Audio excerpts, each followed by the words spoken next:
අද අපි යන්නේ දරුවොත් එක්ක මල් වාස් එකක් පිළියෙල කරගන්නේ කොහොමද කියලා ඔයාලටත් පෙන්වන්න දරුවන්ට දැනගන්න. ඉතින් මල්වල නැටි දිග මල් සහ කොළ ගෙදරින් ගේන්න කියලා අපි කීවා.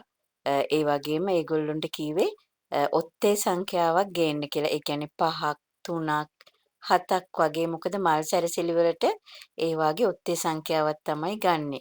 ඒ වගේම ඉවතලන ප්ලාස්ටික් බෝතලයකට කෙහෙල් බඩයක් දාලා ඒකේ ගානට කපලා ගේන්න කිව්වා.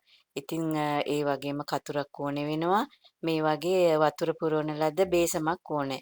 මොකද බේසම ඕන වෙන්නේ කියලා ඔයගොල්ලෝ හිතනවා ඇති බේසම ඕන වෙන්නේ මල් වල නැට්ටේ අග කොටස කපන්න ඕනේ.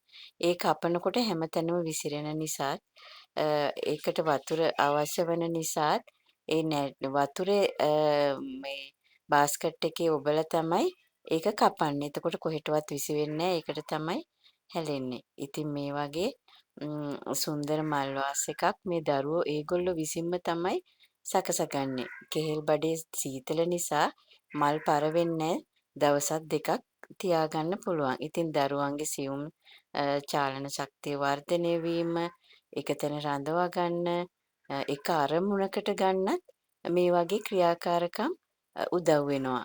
ඒ වගේම මොන්ටිසෝරි ක්‍රමවේදය තුළ අනිවාර්යයෙන්ම මල් පොකුරක් සරසන ක්‍රමය නම් ඒක අනිවාර්යයෙන්ම තියෙනවා. මොකද මල් ටිකක් කතුරක් බාස්කට් එකක් මල් පෝච්චියක් මේ මොන්ටිසෝරි කාමර තුල තියලා තියෙන්න ඕනේ.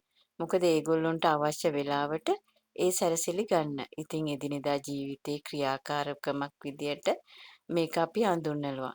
ඉතින් ඒගොල්ලොන්ගේ හිතටත් හරිම සතුටුයි. මොකද තමන්ගේ වැඩත් තමන්ට කරගන්න පුළුවන් වගේම සුන්දරත්වය සහ මේ සුන්දරත්වයෙන් ඒගොල්ලොන්ට තව ගෙදර ගිහිල්ලත් මේ වගේ සැරසිලි කරන්න පුළුවන් කියලා.